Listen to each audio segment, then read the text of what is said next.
अस्सलाम वालेकुम my dear students, my name is Salman Riyaz. Today will discuss topic number 14.2 जो कि हमारे पास है inter conversion of physical states. इसका रिमेनिंग पार्ट रहता था जिसमें कल हमने देखा था कि सॉलिड लिक्विड में बदलता है और लिक्विड गैस में। सॉलिड लिक्विड में बदलेगा, इसको बोलते हैं melting.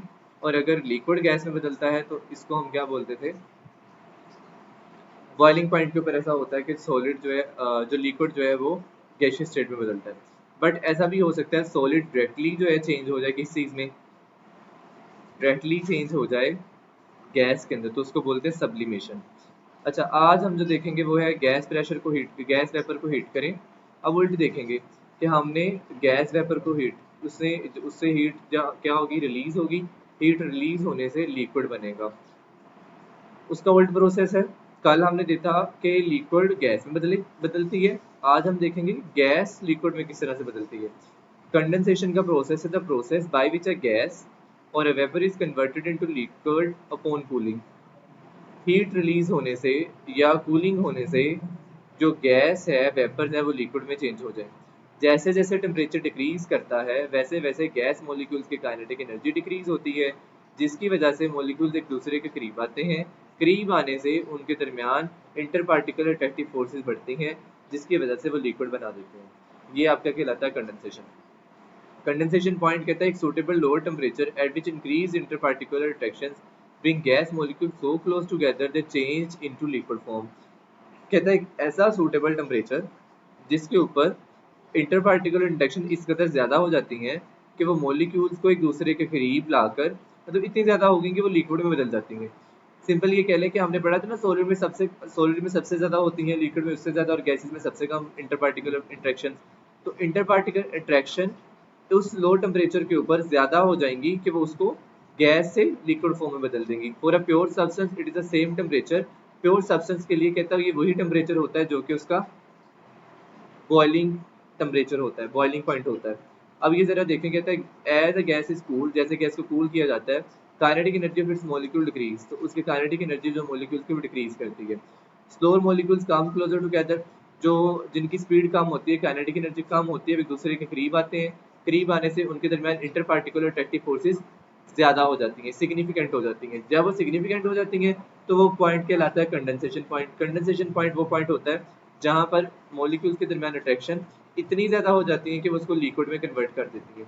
During condensation temperature remains constant until all the gas has been converted into its liquid। फिर ये सारी वो कल वाली सारी बातें, बॉइलिंग पॉइंट पे टेम्परेचर भी सेम रहता है, मेल्टिंग पॉइंट पे टेम्परेचर भी सेम रहता है और कंडेंसेशन के दौरान भी टेम्परेचर कांस्टेंट रहता है उस वक्त तक जब तक तमाम की तमाम गैस लिक्विड में नहीं बदल जाती।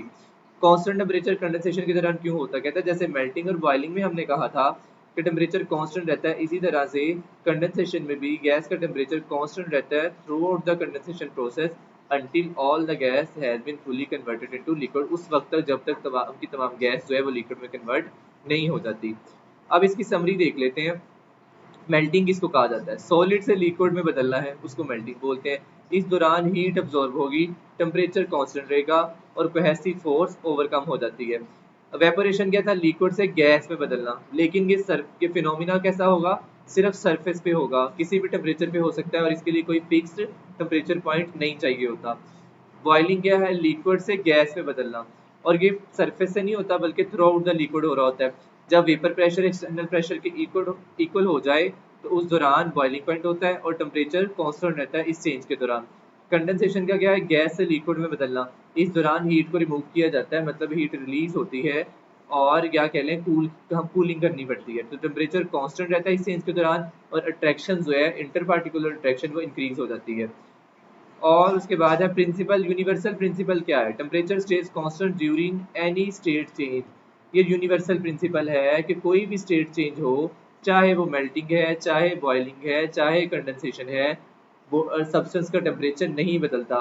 जो आप हीट सप्लाई करेंगे या आपने हीट उससे रिलीज की है, वो सिर्फ और सिर्फ इंटर पार्टिकुलर फोर्सेस को या तो तोड़ने के काम आएगी या उसको बनाने के काम आएगी, not to change the temperature. Temperature को चेंज करने के काम नहीं आती। ये एनर्जी कहलाती है लेटेंट हीट। लेटेंट हीट की डेफिनेशन भी है। लेटेंट हीट क्या होती है, the heat energy absorbed release during a change of state at constant temperature. Temperature ने तो कांस्टेंट रहना है, उस दौरान सिर्फ किसी भी सब्सटेंस की स्टेट चेंज होगी, मतलब सॉलिड से लिक्विड में जाएगा, लिक्विड से गैस में जाएगा, या लिक्विड से गैस में जाएगा, या गैस से लिक्विड में आएगा। उस दौरान जो हीट रिलीज होती है कि अब्जॉर्ब होती है उसको क्या बोलते हैं, लेटेंट हीट बोलते हैं।